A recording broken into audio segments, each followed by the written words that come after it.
And the name of the producer of Meet the Press? His name was Larry Spivak.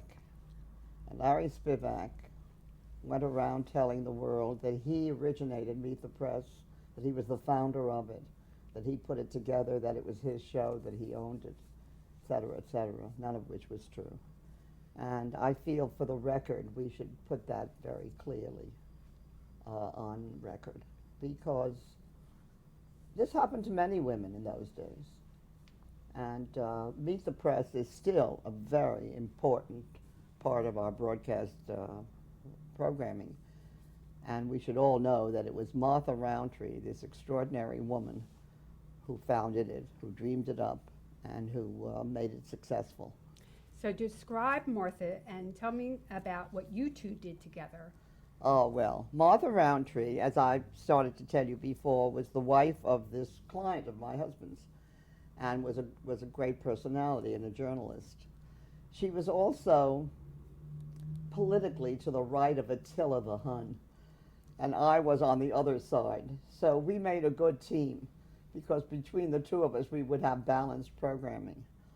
And Ali, her husband, came to Serge and said, we've got to do something with Martha. I wish you'd introduce her to your wife. I have a feeling that those two women would hit it off and could put together something really extraordinary for television.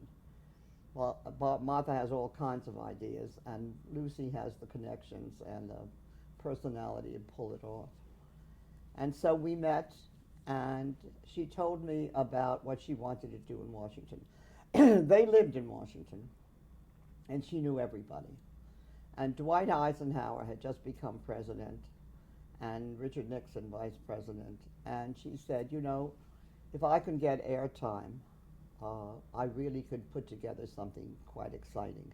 I want to call it Capitol Close-Up, and we'll go to all these personalities all over Washington and do personal interviews with them. And people will really enjoy that. It'll be better than Meet the Press. We had a neighbor in Connecticut at that time who was very active in RKO radio, and WOR was part of that RKO radio organization. It was a corporation, and this was their radio portion of the. And they were also starting television in those days. I also had a very good friend who had a program, Tex McCrary. He and his wife were on radio and then television on the RKO General stations. And he had the time slot 5:15 to 6 o'clock, Monday through Friday. And he and his wife decided they had enough of that. They wanted to do something else. And he said, I'll tell you what, we'll go to your neighbor from RKO and we'll tell him that I'm willing to give up that time slot if he gives it to you and Martha. And Martha had a great reputation, and so that's what we did. And they said, fine, we'd love to do that, but you have to have a place to broadcast from, because we can't have you broadcasting from Washington through our own facilities. So I went down to Washington, my husband and I, and Martha and her husband, and we went around town, and we bought a house on 25th Street in Washington, D.C. It was a house that had belonged to Franklin Delano Roosevelt when he was the Secretary of the Navy and when he had just become paralyzed. He just had polio. And they built the house into two ways. They reorganized the house. They didn't build it, it was there. But they reorganized the house into two parts. On the right side, you went in the door, and that took you to the residence. On the left side, you went in a door, and there was an elevator that took you to the fourth floor. And he had the entire fourth floor as an office. And we turned the fourth, and Martha Roundtree moved into the residence with her husband and two little girls. And we turned the fourth floor with this private elevator into a studio. And RKO General built all the necessary equipment and lead and wiring and whatever that had to be done in those days to use that as our studio. And the fourth floor at 25 at 25th Street Northwest became the studio for Capital Close-Up. Our first interview was with the then President Dwight D. Eisenhower at the White House. Our second interview was with the Vice President, Richard Nixon. And our third interview, third show, was with J. Edgar Hoover, who had never before or since done a program, a public program. But Martha had that kind of relationship with those people because of her Meet the Press and because of her her balanced programming, even though they all knew she was very right-wing conservative. They all trusted her. And of course they trusted her also because I was there balancing the other end. And that was the beginning of Capital Close-Up. And I stayed there until I went to work for David and to CBS and NBC. So you've said this a little bit. I'd just like to, as a marker right here, how was the world of work for women at that time? And from that point on, how did you try to change it? Well, it was twofold. First, it was very easy for me to go around Washington and sign up senators and congressmen and people in government to appear on Martha's show. They trusted her, and I was the charm girl, I guess. I talked them into doing all these programs, and it was not a difficult thing to do. The problem was, of course, we had to get our own advertising to keep the program going. And so I had a very tough schedule of being in Washington Monday through Thursday. Thursday, right after we taped the program, I would fly to New York and spend Thursday and Friday working out of the RKO General Office in New York, getting people to do advertising, assuaging the advertiser, doing what I had to do for the money end of the program.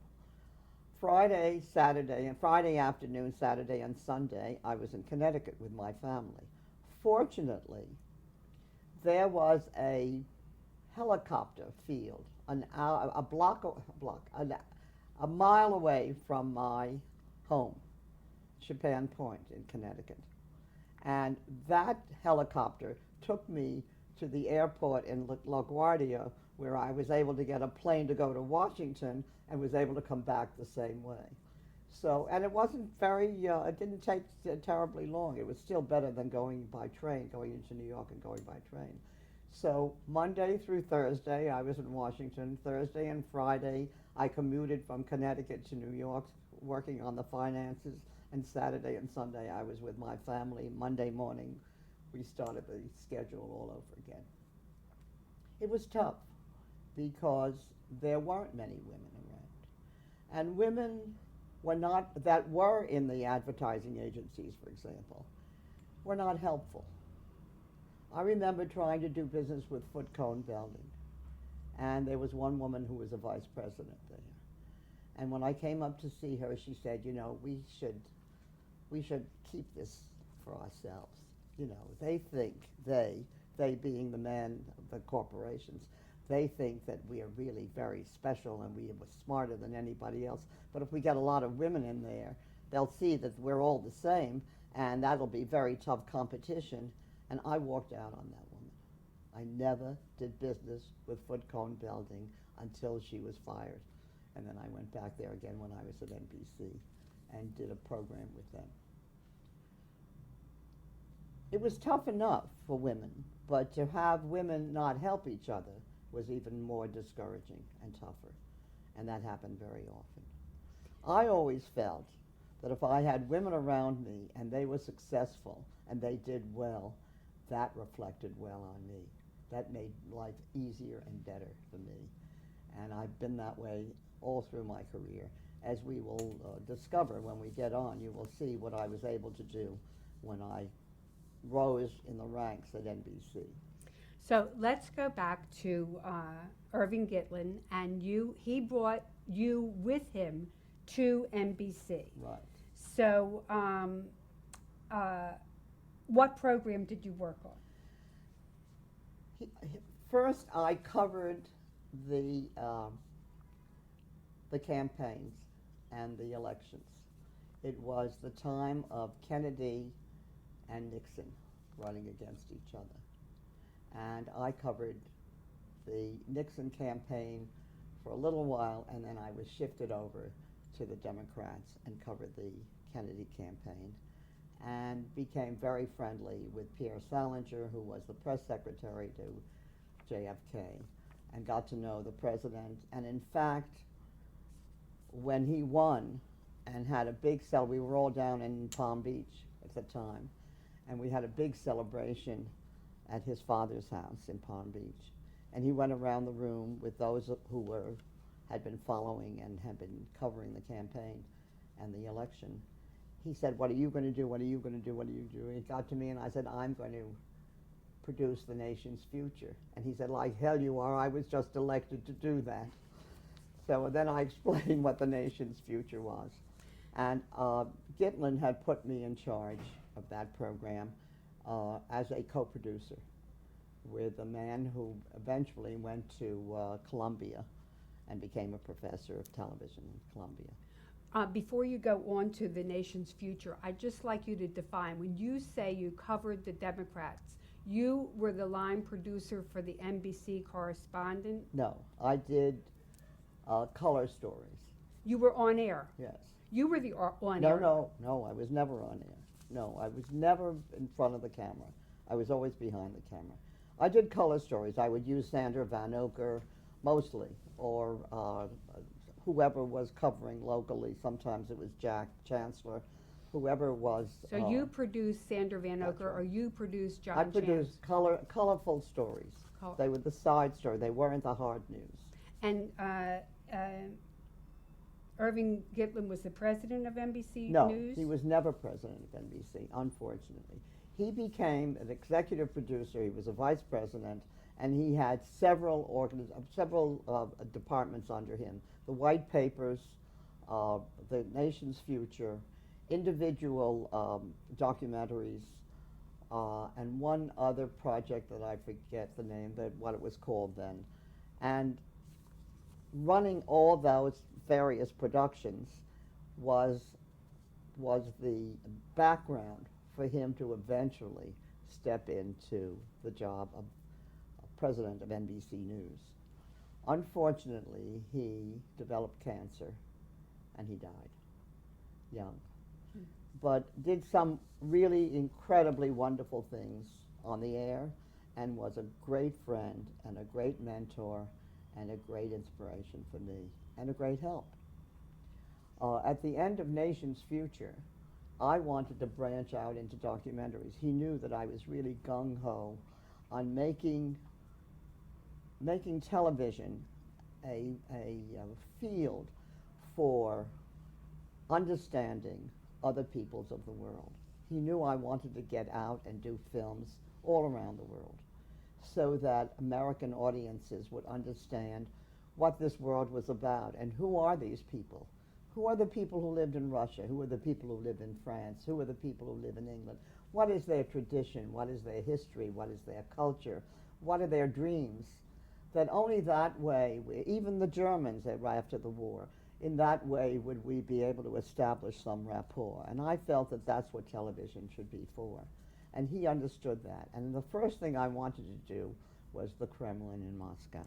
Well, before we get to that, I think there's some very interesting stories about the nation's future. So what were your duties on the program, and how did you find your audiences, and what were some of the debates, and was this a difficult show to do?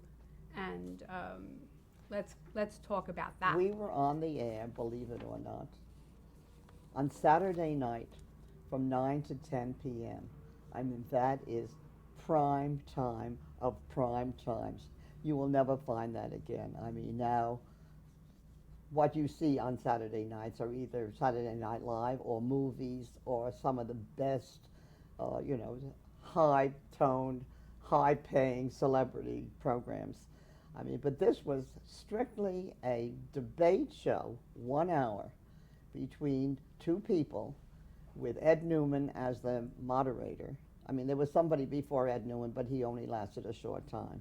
I chose Ed Newman because I felt he would be brilliant, and he had just come back from running the London office for NBC, and so he had a great sense of international scope, and I thought that was important.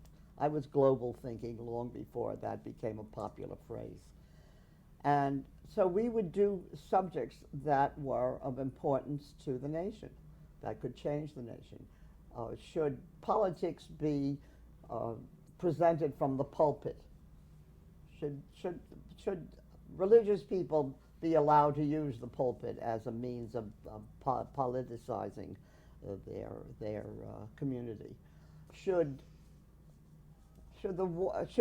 fluorides be introduced to the water supply? That one almost got us all killed. I mean, there was such anti fluoride in the water that people were demonstrating and sending threatening letters. I mean, it was wild. Another one, I'm trying to remember some Well, of the let's interesting talk ones. about John Glenn and. Well, before we get to John Glenn, we had Jimmy Hoffa, and the head of Red Motley, who was head of the National Association of Manufacturers. And I want to tell you, that was one of the most exciting programs we ever had. They filled the audience. Now, the audience was chosen very carefully. We had a team that put audiences together. And we would determine what the subject was, and then we would go after the people who are on either side of that subject, so that the audience was absolutely balanced 50-50. So that the first half of the program, it was an hour show, the first half hour, the two proponents would argue, and Ed Newman would act as the moderator. The second half hour were questions from the audience. Again, Ed was the moderator, and the two people were answering the questions. When it came to John Glenn, before that, I wanted to do a program with the Russians, because I knew that somewhere down the road, I wanted to go and do a film on the Kremlin. And I had discussed this with Irving Gitlin, and he said, I will back you 100%, but we have to lead up to it. And maybe the way to lead up to it is to have programs on the nation's future between Americans and Russians that would give the interest to the audience of what the differences are and what the sameness was. And I said, well, the best way to do that would be with the guys who were going out into space. But the one we had in space at that time had not gone into space. He had only orbited and come back. So the Russians wouldn't even talk to me. I kept writing letters. They would have nothing to do with me. And finally, because of my relationship with Pierre Salinger and the president, they wrote a letter to, they knew what I wanted to do. They knew I wanted to do the Kremlin, and they knew I wanted to do something between the cosmonauts and the astronauts. So the president wrote a letter to the president of NBC and said, I am taking this trip abroad. I am going to Paris to meet with de Gaulle and Malraux and several of my wife is coming, and she will be doing the cultural end of it. I will be doing the political end of it. In Vienna, I will meet with Khrushchev and his people to discuss the future of whatever that is, our relationship between the United States and Russia. And then I will go to London to talk with Winston Churchill, and we will meet with the Queen. And he said, I think it would be a very good idea if Lucy Jarvis comes along on this trip. And we will not penalize you by taking up one of the seats of the journalists. Now, that was very important, because each network was assigned a certain number of seats for their on-air personality and for their team of their camera team. And they had to live with that small number. And wherever they went, those were the people that were covering the trip. And the normal coverage of presidential trips. And in this case, it was a little bit expanded, but not very much. And so they were very jealously guarding every seat.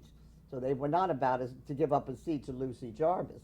And if they had, the correspondents would have been screaming. So the president, understanding that, and Pierre understanding that, said, we will make an extra. She will come on the Caroline with us. So I flew to Europe with the president for the purpose of creating future programs for the nation's future originally, but then, of course, for documentaries on its own. And the first one I spoke to them about was about the astronauts and the cosmonauts. And they said, well, you still don't have anybody who went into space. You only have that first fellow who orbited, but he didn't go into space. When you have somebody in space, you let us know. In the meantime, I got to meet an organization called COSPAR, the Cooperative Agency of Space, Space Research and Exploration. And COSPAR used to meet every year in a different country to discuss what had happened in space in that year and what that particular country had to offer. So I telephoned them. They were in The Hague. I telephoned them one day and I said, I'm Lucy Jarvis. I'm an executive at NBC. I exaggerated. And I understand that the next meeting of COSPAR next year is going to be in Washington, D.C. And they said, yes. How did you know that? Well, never mind. Pierre told me about that. And they said, actually, it's not in a year. It's in about 6 months. And I said, well, who are you inviting? And they said, well, we are inviting the professors and the technicians. And I said, well, how about inviting Herman Titov, the Russian cosmonaut who went into space? Oh, well, I don't know. And I don't know how the Russians will react to that. I said, well, try inviting them. And I said, and I will send you a prepaid cable or telegram for 100 words, and you send me a copy of the cable that you are sending to the Russians inviting Herman Titov to come and speak and present what happened to him at the COSPAR meeting in Washington. I said, and at the same time, we have had somebody who's since gone up into space, John Glenn, and you have to invite him. So will you send me also a copy of the invitation you sent to John Glenn? I have no idea whether COSPAR had ever intended to invite these two people, but I gave them a rod up their back, and they thought, well, if NBC is interested in covering this, that's an exciting thing for them to do. That really will give them a reason for being COSPAR. So a week later, I get these two telegrams. I immediately go down to Washington and I say to Pierre, if I can get Herman Titov and John Glenn in the same room, at the same place, in the same country, at the same time, can I have an exclusive? He said, I know you're up to something. I said, never mind what I'm up to. He said, that'll never happen. It will never happen. I said, but if it does, he said, if it does, I'll get you a letter from the president. I said, get me the letter now. So I got a letter from JFK saying, if and when it ever comes about that Herman Titov and John Glenn are in the same country at the same time, we will give you exclusive of John Glenn's activity and time to do a program with Herman, to exchange ideas with Herman Titov on television. With that in hand, I go to I go to Dean Rusk's office, to the man who was then his secretary, his press secretary, and I said, listen, if John Glenn is invited and given the whole spiel, I would like John Glenn to appear on television to discuss with Herman. Oh, sure. He said, that'll never happen. I get a letter from him. Now I go to the ambassador from Moscow, from Russia. I'll think of his name in a minute. It wasn't Litvinov. It was, well, I'll think of his name. It wasn't Gromyko, or no? No, it wasn't Gromyko. Gromyko was the ambassador in the United Nations. In the United. But this is the man who was in Washington because I went to Gromyko eventually. And anyway, I tell him my whole story. He said, that's never going to happen. He said, besides which, how do you know that Herman Titov will come to the United States for the COSPAR meeting? I said, I have an idea that he may be invited. So if I can get a letter from you, from Moscow, that if and when Herman Titov is invited to come to COSPAR meeting in Washington, and he comes, that I will have an exclusive interview with him and John Glenn. Anyway, I put the package together. He contacted Moscow, and Moscow said, how did you know that Herman Titov was invited? How did she know that Herman Titov was invited to come to COSPAR in the United States? Anyway, he said, I don't know, but probably from President Nixon, President Kennedy, because he said, I have an idea that she was so sure of herself that she must know that everybody was invited, and she must know that she has exclusive rights to this television show. So I got a letter from the Russians. When the guys came to Washington for that meeting, I had already set up the program as part of the nation's future, in which John Glenn and Herman Titov, I have pictures of them, and Blagan Ravov, who was the head of space programs in Moscow, and Dryden, who was the head of space programs in the United States, the four people appeared on the nation's future. Now, the other networks are going up in smoke because they're trying to get an interview with these two guys, and I said, we're sorry. But it was signed up with NBC. We gave NBC the exclusivity. So I said, I'll tell you what, come to our program. We'll be happy. And the program is set up in such a way that we have an audience participation. The first half hour, they will be discussing they will swap stories. Maybe we'll even have a 2-hour show. So they'll spend an hour swapping stories about their experiences in outer space. And the second part of the show is people will ask questions. And so all the networks sent correspondents to that show, and we had them asking questions because it was the only way that they would have the opportunity to question John Glenn and Herman Titov in the same room at the same time.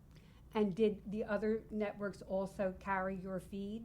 Is that what happened? Well, they had to. How well? Yeah, I mean, they weren't going to miss that. That was true. And has that ever happened before or since? I don't know. I have a feeling it has happened. I mean, I think they've done joint programming before. Normally what happens is that if there's a world famous or a really outstanding event, especially in news, that's happening, they will send what they call a joint crew. A pool. A pool.